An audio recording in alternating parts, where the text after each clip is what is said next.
Eu tinha 9 anos de idade quando o meu pai, por um erro médico, acabou tendo uma complicação muito séria de saúde e precisou de uma cirurgia de emergência para tentar salvá-lo. Era muito tenso aquele momento. E naquele contexto, ele chamou o ancião da nossa igreja, que era um ancião que cuidava da escola bíblica das crianças, ensinava os cursos bíblicos para os juvenis e preparava também para o batismo. Nós considerávamos ele um membro da família. E ali, a caminho do horário marcado para a cirurgia, ele pede para que esse ancião vá até o hospital e ele faz um pedido ao ancião. Ele diz, o nome dele era Nelson, nós chamávamos carinhosamente de tio Nelson. E ele falou, tio Nelson, se eu não sair dessa sala de cirurgia, me promete que você vai acompanhar a vida espiritual de Isaías e conduzi-lo ao batismo, que estava para acontecer naquele final de ano. Graças a Deus ele saiu, depois teve outras cirurgias e hoje está bem, mora com a minha mãe lá no sul do país. Mas aquelas poderiam ter sido as últimas palavras do meu pai. E eu fiquei sabendo disso um tempo depois, daquele apelo que ele havia feito. E eu confesso que em alguns momentos da juventude, quando a gente começa às vezes a duvidar do modelo da fé, do modelo da sua igreja, em muitas ocasiões vieram essas palavras, lembrando o que meu pai havia feito, qual poderiam ter sido as últimas palavras dele. E eu pergunto para você, se você tivesse a oportunidade, nem todos terão a oportunidade de saber o momento das últimas palavras. Mas se você soubesse, para quem você falaria as últimas palavras da sua vida? E o que você falaria? Você sabe que as palavras elas têm poder de mudar percursos, futuro das pessoas. Existem escritores que fazem livros sobre as últimas palavras de pessoas, de personalidades, porque elas têm esse poder. E quando eu comecei a refletir sobre esse tema, as últimas palavras, a gente, inevitavelmente, você vai para a Bíblia e se depara com um personagem que dos 27 livros do Novo Testamento, 13 ele escreveu, e me despertou a curiosidade de tentar entender, será que as últimas palavras têm algo especial para ser compartilhado? É claro que tudo o que ele escreveu é especial e grandes lições nos traz, mas será que há uma aplicação reflexiva das últimas palavras antes da sua morte? É por isso que o personagem que nós vamos falar, ele cresceu em Tarso, na Cilícia. No ano 5, esse homem, descendente da tribo de Benjamim, Tarso não era simplesmente uma cidade conhecida. Além de um polo mercantil, ela era conhecida como a cidade do saber.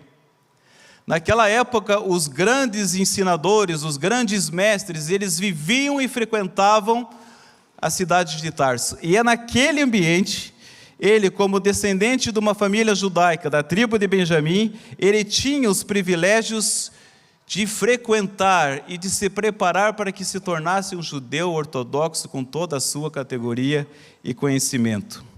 Vocês sabem que, quando jovem, ele foi enviado a Jerusalém, e já no famoso templo reformado por Herodes, ele teve o privilégio de, por 5 anos, estudar com Gamaliel.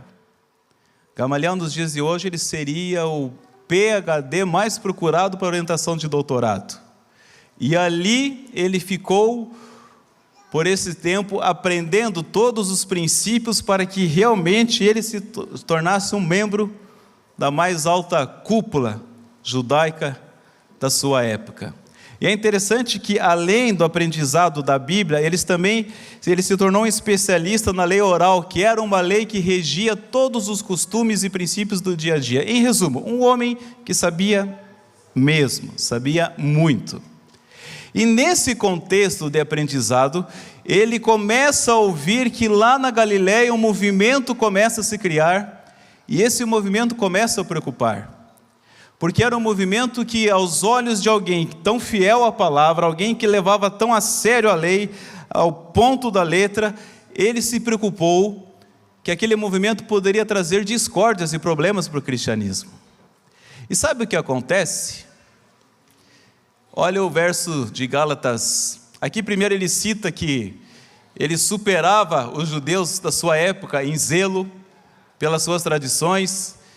E olha o que acontece. O verso Gálatas, por exemplo, diz que vocês ouviram qual foi o meu procedimento no judaísmo, como perseguia com violência a igreja de Deus procurando destruí-la. Mais uma citação.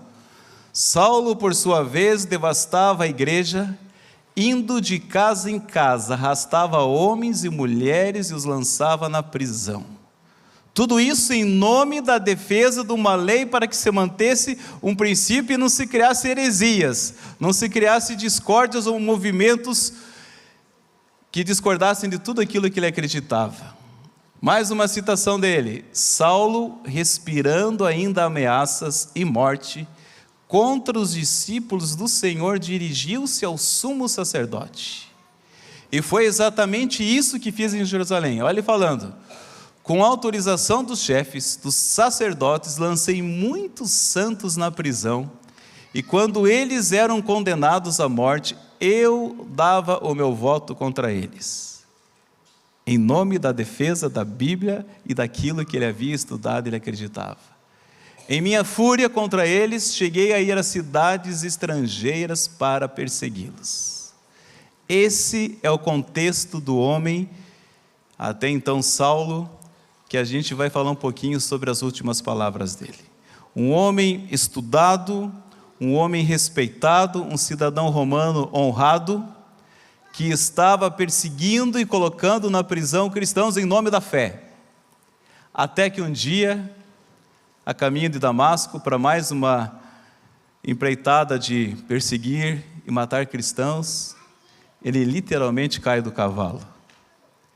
E aquele momento, você sabe, aquela cegueira e o seu retorno à visão não se tratou apenas de uma cegueira física que foi recuperada. A visão de Paulo sobre mundo, sobre religião, sobre Jesus, ela mudou completamente. Mais importante do que recuperar a sua visão física foi o que acontece com ele a partir desse momento. E é por isso que quando você lê em Gálatas um verso conhecidíssimo, você não acredita que é a mesma pessoa dos slides anteriores. Olha esse verso: fui crucificado com Cristo, assim já não sou eu quem vive, mas Cristo vive em mim. A vida que agora vivo no corpo, vivo pela fé no Filho de Deus, que me amou e se entregou por mim. Você consegue perceber o contraste? Aquele que até então perseguia e matava pessoas que estavam seguindo esse Jesus, agora ele declara que a vida que ele vive não é mais ele, agora ele vive por Cristo, pela fé nesse Filho de Deus. Olha a mudança.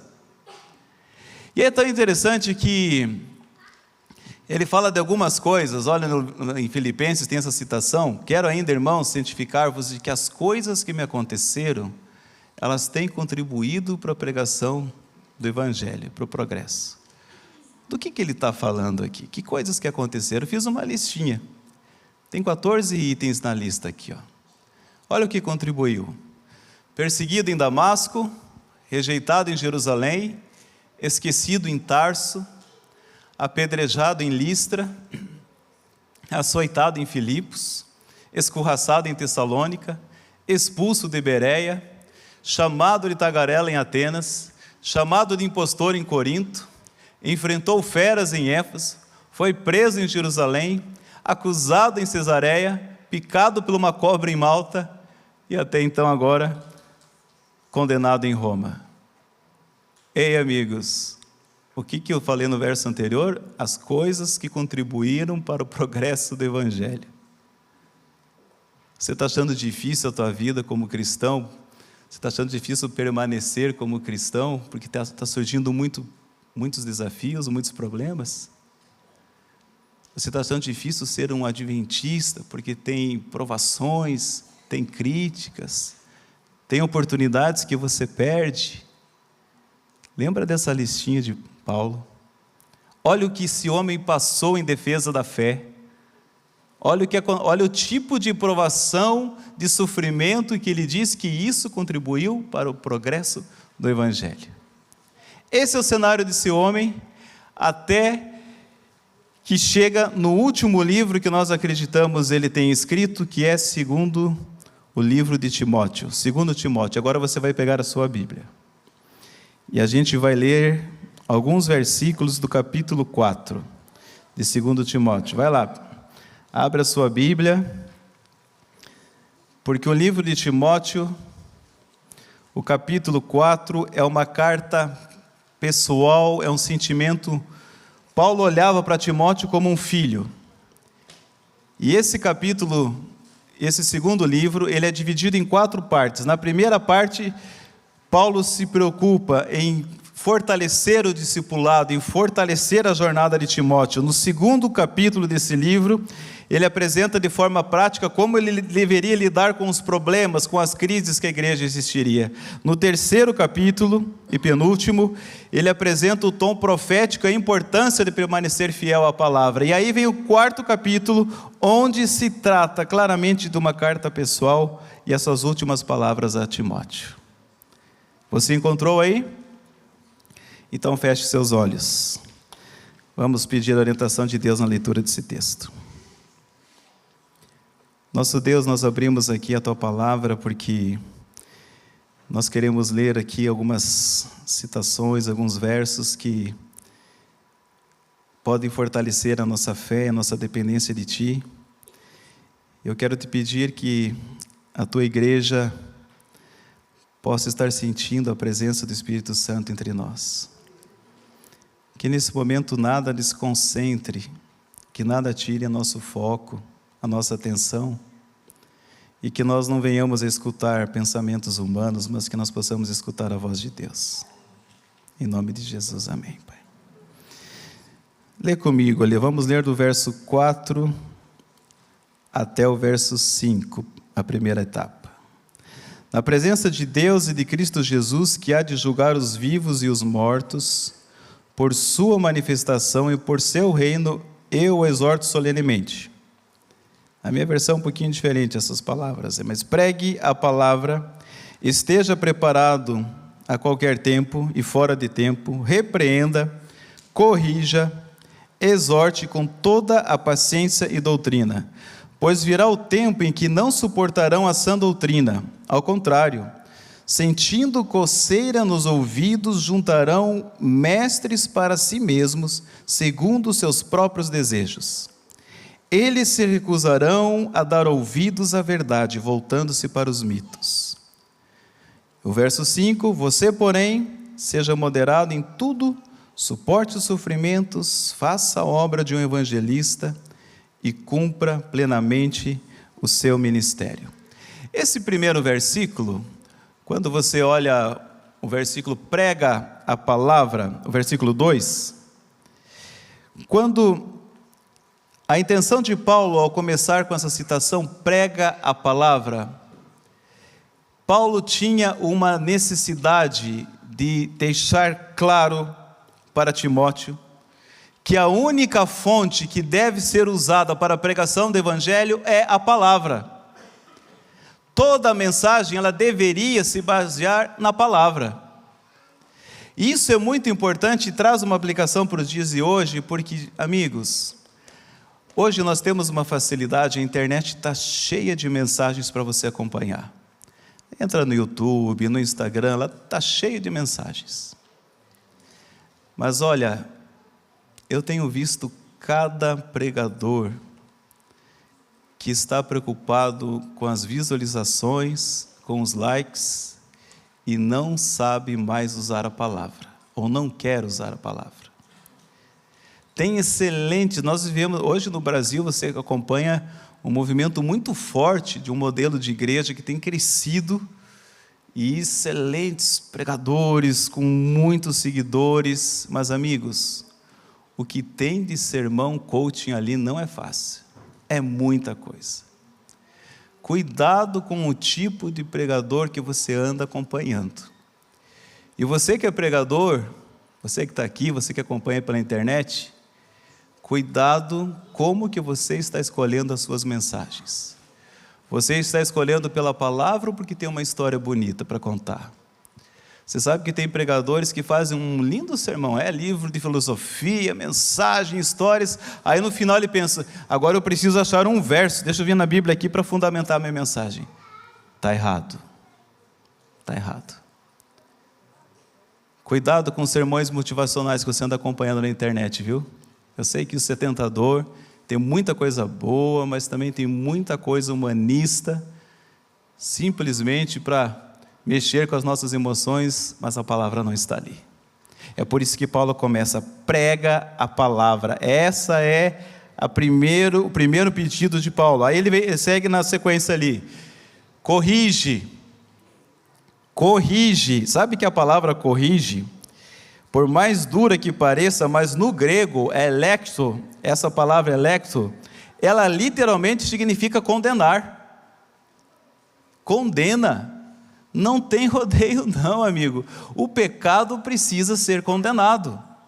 Agora, a gente precisa entender que existe diferença entre você condenar o pecado e condenar a pessoa. A gente não deve condenar o pecador, mas o pecado precisa ser condenado. O pecado é pecado e não deixou de ser. Mas o pecador precisa ser amado, ele precisa ser incluído, ele precisa ser abraçado por nós. O pecado não. Agora, tem uma outra palavra no verso ali, que ele diz, corrige. Você sabe que, além da palavra corrigir, exortar, né? Exortar na sequência. O exortar, ele é do grego parakaleo, que é mesmo do Espírito Santo, do Paracletos. Aí você vê o sentido de que a pessoa que é exortada, que é corrigida, ela não deve querer desistir da fé. Ela não deve querer abandonar a comunidade porque foi condenada, foi criticada. Ela precisa se sentir amada, mesmo o seu pecado sendo apontado. Eu lembro de situações em que perdemos um membro da igreja porque a maneira que foi falada com ela espantou ela, ela nunca mais veio para a igreja. Onde era para se falar do pecado, se falou do pecador. É essa a preocupação que Paulo está tendo aqui. Mas o verso continua, vocês vê essa citação antes aqui, que está na tela ali, vamos ler junto essa citação. Há necessidade de mostrar-se paciência e amor semelhantes aos de Cristo, pelo que erra, mas há também o perigo de se mostrar tão grande tolerância pelo seu erro, que ele se considerará não merecedor de repreensão e a rejeitará como inoportuna e injusta. Essa frase ela é muito forte, porque se a gente começa a ter medo de falar do pecado e ter essa aceitação, quando a pessoa for repreendida, ela vai achar que está sendo injustiçada. Cuidado com os movimentos que temos enfrentado. Hoje tem muitos movimentos que a gente tem chamado até popularmente já de teologia do amor. Venha, venha como você está, o que importa é que você esteja com a gente. Mas e a mudança? Que hora que vem a mudança?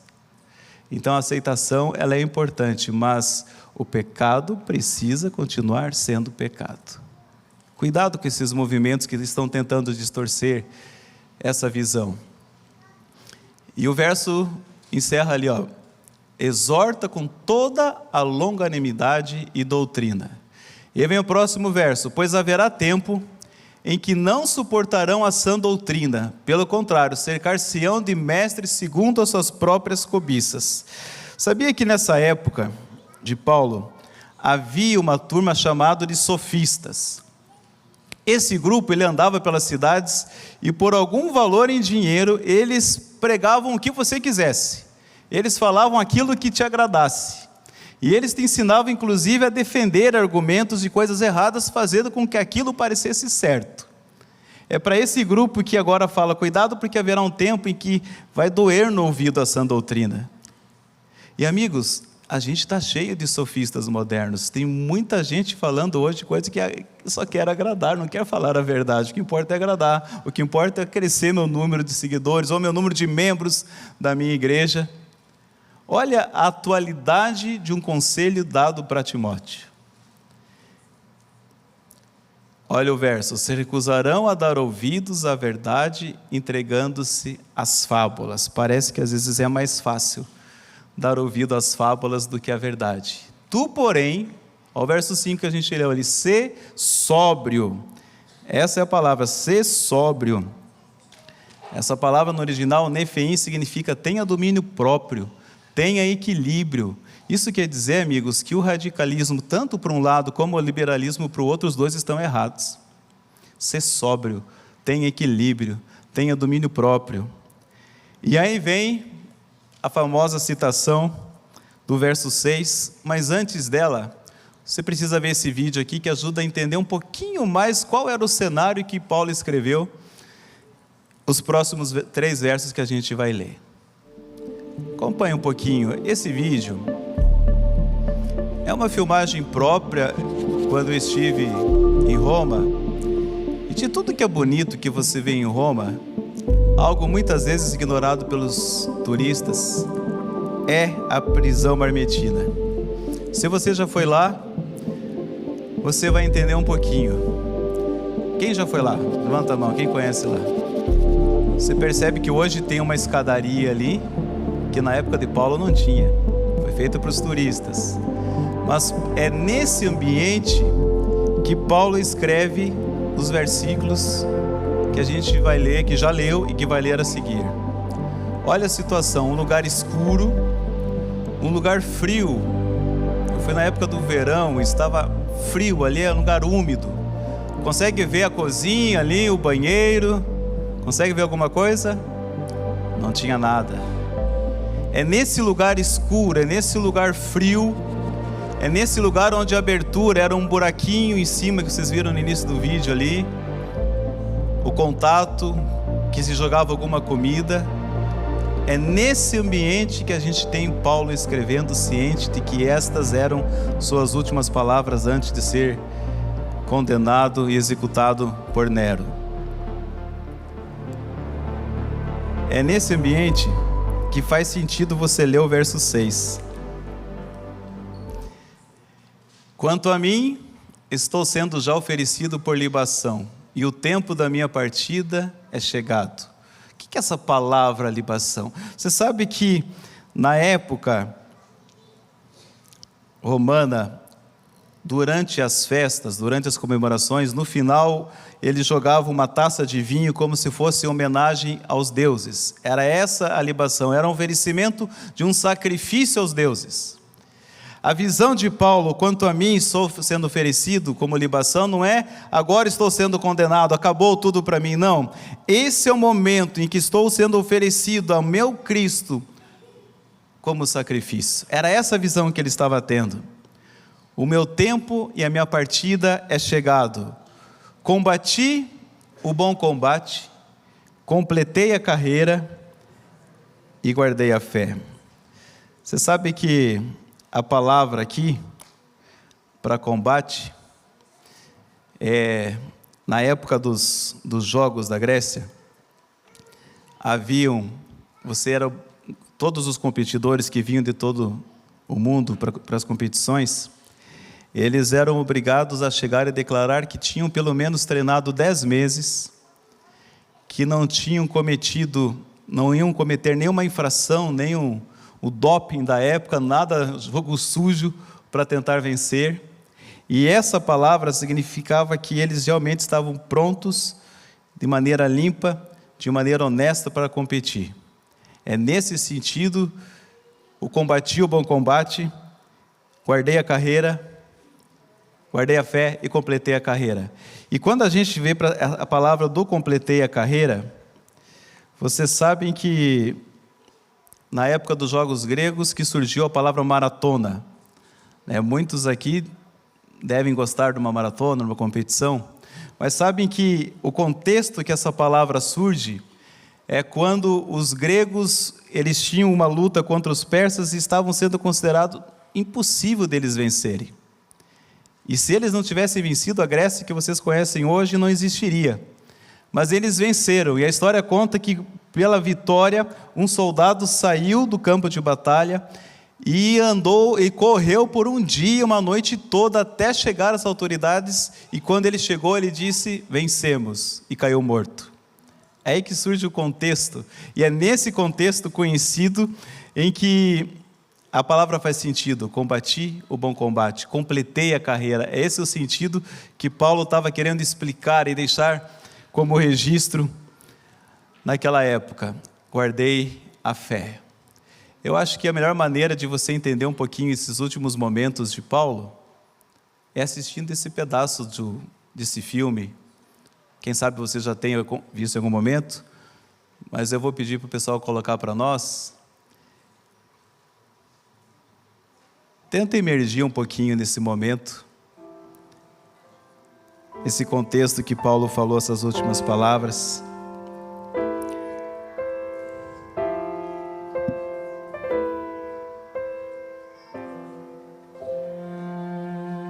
Não te envergonhes do testemunho de nosso Senhor, nem de mim, prisioneiro dele. Pelo contrário, participa comigo dos sofrimentos pela causa do Evangelho, conforme o poder de Deus. Ele nos salvou e nos chamou com uma santa vocação, não em virtude de nossas obras, mas por sua própria determinação e graça. Este é o meu Evangelho. Por essa causa também sofro a ponto de ser preso como um criminoso. Mas a palavra de Deus não está algemada.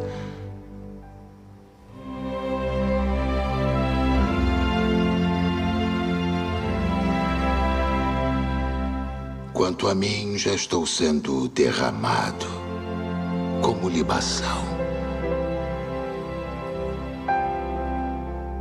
A hora da minha partida chegou.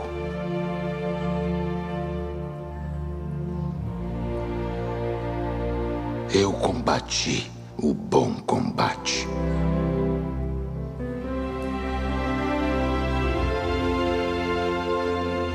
Eu completei a carreira.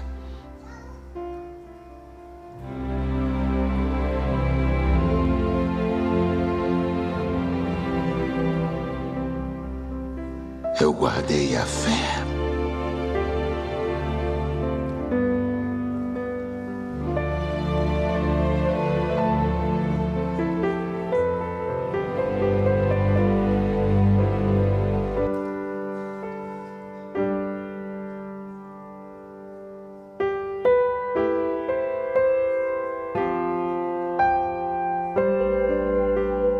Que a graça seja convosco.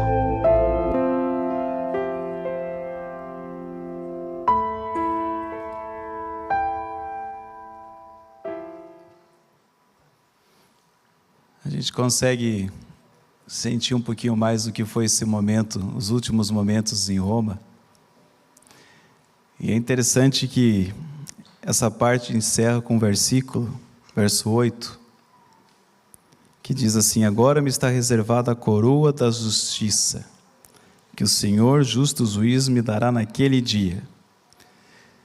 Tudo tem uma expressão muito didática com a época. Quando Paulo fala da coroa, os gregos entendiam muito bem do que se falava. Quando eles ganhavam uma prova na Olimpíada, o que eles ganhavam? Ganhavam aquela coroa de louro que você já viu nos filmes, nos desenhos. Só que em poucos meses, poucos dias, aquela coroa murchava.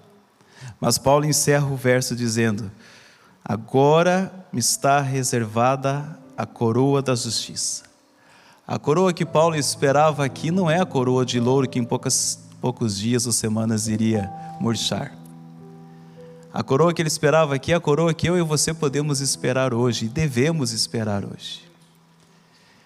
O mais difícil de começar uma maratona não é começá-la, mas é terminá-la. Eu não sei quantos anos de igreja, quantos anos da vida de crente você tem. E quem sabe você já tem uma jornada aqui, mas amigo, se na reta final dessa jornada você falhar, do que adiantou essa jornada? É por isso que, combater, lutar, vencer, é o desafio que eu e você precisamos hoje manter na caminhada cristã. Mas eu digo para você, é impossível completar a carreira se você não entender que o segredo para que isso aconteça é uma vida diária de comunhão com Deus. Enquanto nós priorizarmos as coisas que somos consumidos pelo dia a dia, é trabalho, é obrigações, é estudo, é família, são muitas coisas que nos consomem. Mas se você for consumido por essas coisas e não conseguir manter um relacionamento diário com Deus, de oração, de estudo da Bíblia, não vai dar para completar a carreira. Não vai dar para falar como Paulo: combati o bom combate, guardei a fé. É por isso que em meio a esse mundo com tantas distrações, em meio a esse mundo com tantas coisas para tirar nossa atenção dessa palavra, o que eu preciso que você entenda nessa manhã é que a sua vida precisa ser baseada nela, e somente nela. Paulo cumpriu a parte dele com excelência, mas eu e você estamos aqui porque a gente precisa cumprir a nossa ainda. Nós temos um chamado a aceitar. Paulo aceitou, foi preciso que ele caísse do cavalo para que ele desse certo, e se Deus precisar te derrubar do cavalo para transformar a sua vida, Ele vai fazer. Mas o desafio nosso é completar a carreira. O desafio não é onde você está vivendo. Você deixou o seu país e veio viver numa América somente pelo trabalho, pela qualidade de vida, ou porque você acredita que do lado da sua casa, onde você trabalha, existem pessoas que precisam conhecer sobre Jesus? Se a sua carreira não está com esse foco, me desculpa, amigo, mas não vai dar para completar a carreira. É por isso que eu preciso fazer esse chamado, para que você realmente entenda que esse Paulo que foi perseguido, que foi maltratado, que foi decapitado nessa ocasião, faça valer a pena o que ele escreveu, cumprindo a nossa parte. A gente vai ouvir essa música que eu prometi no início que vocês ouviriam, inédita. É a primeira vez que os discípulos cantam o chamado.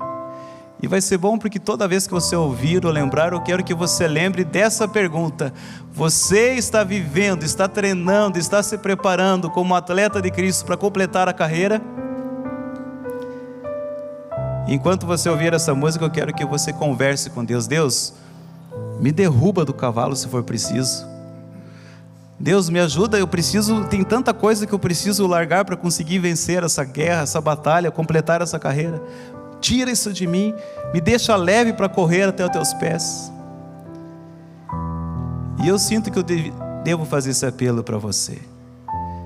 Se você quer demonstrar publicamente a necessidade de completar essa carreira de um relacionamento firme com Deus todos os dias, você vai ficar em pé, você vai vir aqui na frente e a gente vai orar junto pedindo para Deus: Deus, me dá força, eu não tenho força para vencer essa batalha sozinho, mas contigo eu vencerei. Escuta essa música, e se ela tocar teu coração, se a palavra aqui pregada tocar o teu coração, você vai vir aqui, a gente vai orar todos juntos pedindo força para completarmos essa carreira.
Preciso morrer pra minha vida. Eu preciso deixar o que que eu amo pra trás. Teu chamado é minha única certeza.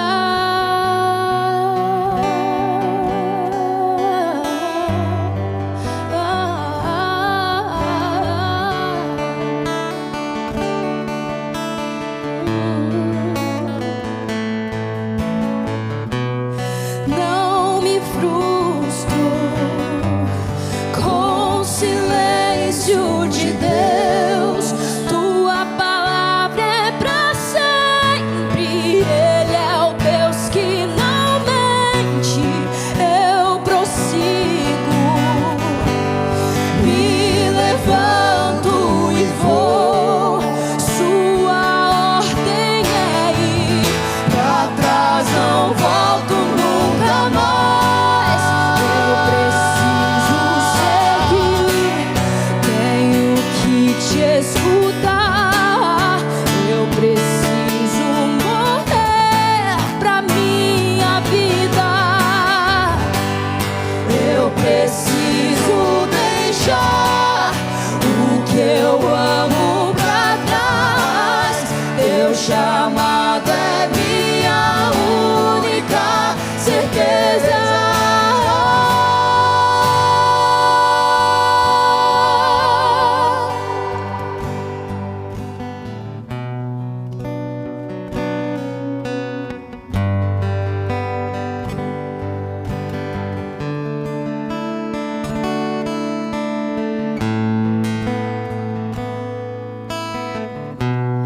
O nascido de Deus vence o mundo, e ainda que morra, o justo viverá na fé. O nascido de Deus vence o mundo, e ainda que morra, o justo viverá na fé. O nascido de Deus vence o mundo, e ainda que morra, o justo viverá na fé.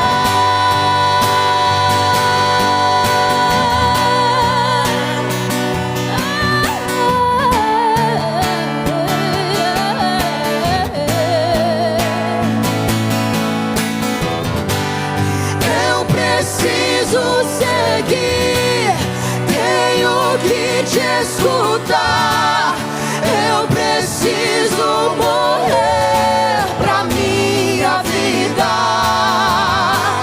Eu preciso deixar o que eu amo pra trás.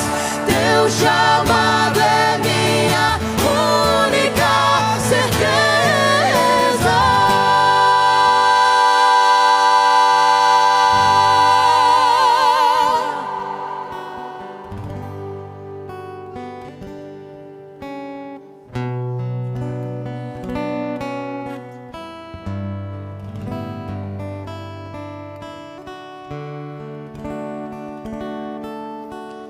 Tem alguém que gostaria de manifestar o aceito a esse chamado, o desejo de completar a carreira, combater o bom combate?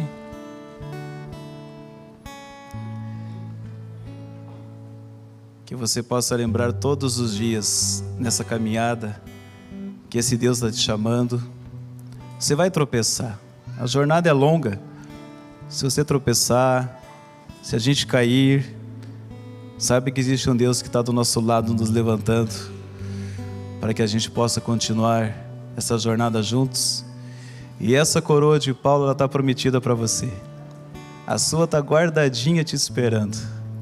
Eu creio nisso. Vamos orar. Amado Deus, obrigado, Pai, porque temos a oportunidade, fomos escolhidos por Ti para estarmos aqui. O Senhor nos escolheu como pregadores, como discípulos. Nós somos falhos, temos fraquezas, Pai, mas nós queremos nessa manhã dizer: Senhor, dá força para nós completarmos essa carreira. Dá força para guardarmos a fé em meio a tanta provação, tantas tentações que vêm. Nos ajude nessa jornada, nosso dia a dia, nós vivermos uma vida de oração, de estudo da Bíblia. E nos dá essa coroa, Pai. Nós não somos dignos dela, nós somos pecadores.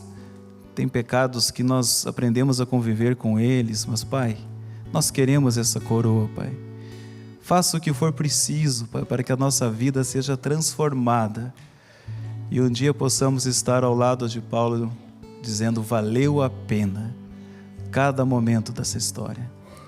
Abençoa essa igreja, Pai, que cada um onde mora, onde trabalha, possa ser luz, possa sair daqui realmente com esse chamado aceito, de ser uma luz falando do amor de Jesus. Nós pedimos em Teu nome. Amém, Senhor.